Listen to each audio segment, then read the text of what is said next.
Farm পরে তাই খাওয়াচ্ছি। ফার্ম বন্ধ হয়ে যাবে, বাইরে থেকে খেয়ার খাওয়াবো। কিরকম গরু পাইলে কিরকম লাভ? গরু কম পাইলে কিরকম লাভ? আমরা বই করতেছি, বই বাড়ি ঘর করেছি। হ্যাঁ, গরু পাইলে ব্যবসা করি। দূরে গরু, গাই গরু আছে।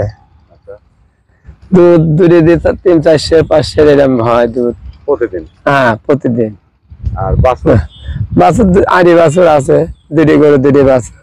বেশি হলে বড় করে 2 বছর 2.5 বছর পর বেশি দিই। 1 লাখ 1.5 লাখ 1,20,000। কেমন লাভ?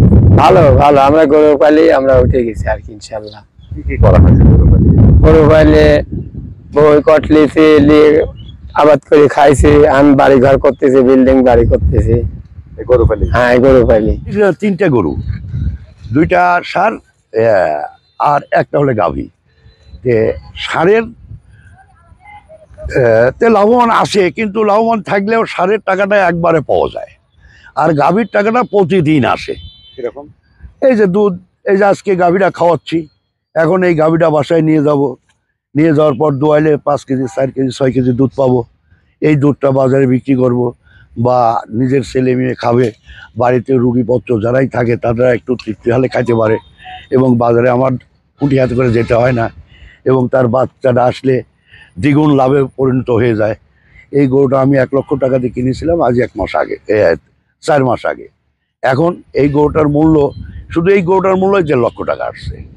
তাহলে আল্লাহ এর মধ্যে এত রেজেকের ফল দেশে যা চিন্তাই করা যায় না, এর মধ্যে হারাম বলতে জিনিস নেই।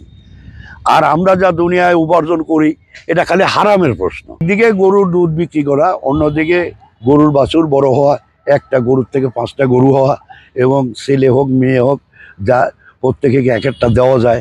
একটা বাছুর হলে, বাবারে এবার মেয়ে হয়েছে, তুই এই বাছুরটা দিয়ে যা। গরু পালন হয়েছে এই গরু বেচে? গরু বিক্রি করে। কারণ এই গরুটা যেমন আমি 1 লক্ষ টাকা দিয়ে কিনে নিয়ে আসছি, এই গরুটা এখন 1.5 লক্ষ টাকা বলতেছে এমনি। বাছুর আছে তারপরে? না, এই বাছুর ছাড়াই, বাছুর হলে এর দাম 2.5 লক্ষ টাকা। এখন তো ওর পেটে বাচ্চা। গরু বাছুর পাললে হয় কি, মানুষের এটা গৃহস্থ মানুষের জন্য সম্পদ হলো, প্রথম সম্পদ হলো গরু। জমি না থাকলেও একজনের জমি বর্গা পাওয়া যায়, কিন্তু গরু না থাকলে গরু পাওয়া যায় না। তারপরে মানুষ যখন অসহায় হয়ে যায়, গরু একমাত্র সম্বল হয়ে দাঁড়ায়। কেন? সেটা অনেক সময় ছেলে বউ বা পারিবারিক কলহের কারণে অনেক সময় ব্যতিক্রম হয়ে যায়, কিন্তু যখন ছেলে মেয়ে অনেক সময় স্বার্থের আশাই হোক, অন্যার কারণেই হোক, দেখা যায় একটু দূরে চলে যায়, তখন গরুটা প্রবল মূল হয়ে দাঁড়ায়। যে কোনো বাজারে বা যাকে খুশি তাকে একটা ব্যাপারে ডাক দিলেই 200 বা 10,000 20,000 50,000 লক্ষ টাকা পাওয়া যায়।